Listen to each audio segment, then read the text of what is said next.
Kabarnya China masih saja mengklaim posisinya terhadap Laut China Selatan. Diketahui sebagai salah satu negara terdampak, Indonesia mulai tunjukkan kegaharannya. Dari keterangan yang dikutip kontan.co.id, Indonesia menolak klaim China tersebut. Hal tersebut disebutkan dengan mengatakan hal itu jelas tidak memiliki dasar hukum internasional. Sehingga dapat dikatakan Indonesia menganggap halu China atas klaim mereka di Laut China Selatan termasuk di perairan Natuna. Melansir The Jakarta Post, Indonesia adalah satu-satunya negara di Asia Tenggara yang mengirim surat protes seperti itu, meskipun zona ekonomi eksklusif, ZEE, di Laut Natuna Utara terletak berdekatan dengan perairan yang sangat disengketakan. Dalam surat yang ditujukan kepada Sekretaris Jenderal PBB Antonio Guterres pada hari Selasa, tanggal 26 Mei tahun 2020, Indonesia menunjukkan, batas 9 garis, yang dikeluarkan oleh Beijing tidak memiliki dasar hukum internasional dan bertentangan dengan Konvensi PBB tentang Hukum Laut, UNCLOS 1982. Indonesia juga menandaskan bahwa peta 9 das line, yang dirambah di zona ekonomi beberapa negara Asia Tenggara, adalah fiktif dan tidak memberikan kedaulatan China atas wilayah tersebut.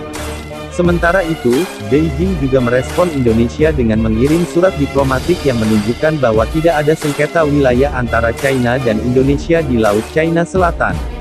Mengutip channel News Asia CNA, catatan yang dikirim pada tanggal 2 Juni juga menuliskan, namun, China dan Indonesia memiliki klaim yang tumpang tindih tentang hak dan kepentingan maritim di beberapa bagian Laut China Selatan.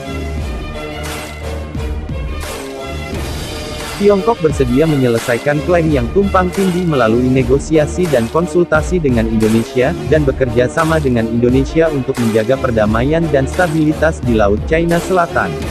Berbicara pada konferensi pers pada tanggal 4 Juni, Menteri Luar Negeri Indonesia Retno Marsudi mengatakan posisi Indonesia di Laut China Selatan sangat jelas dan konsisten.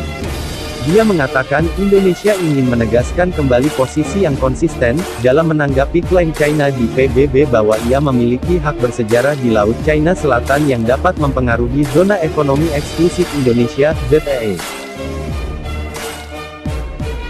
Catatan diplomatik kami untuk PBB pada tanggal 26 Mei menegaskan kembali keberatan kami antara lain dengan apa yang disebut garis 9 garis putus-putus atau yang disebut hak bersejarah, kata Retno dikutip dari CNA.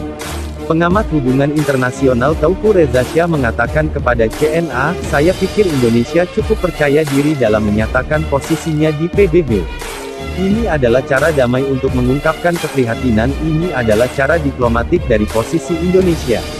Dia menambahkan, kedua, Indonesia perlu memberitahu Tiongkok bahwa sikap Indonesia konsisten. Dan untuk menunjukkan konsistensinya, ia berurusan dengan masalah ini di berbagai tingkatan, di tingkat unilateral, di tingkat bilateral, di tingkat regional, dan juga di tingkat global, kata sang sarjana dari Universitas Padjadjaran di Kota Bandung tersebut. Dia juga percaya bahwa Indonesia memperkuat posisinya. Saya pikir sudah waktunya bagi China untuk melihat seberapa serius Indonesia dengan posisinya. Itu telah dilakukan dengan mengintegrasikan pelabuhan dan bandara di Natuna, dan telah mendesain ulang pelabuhannya di sana, tambah Reza Shah.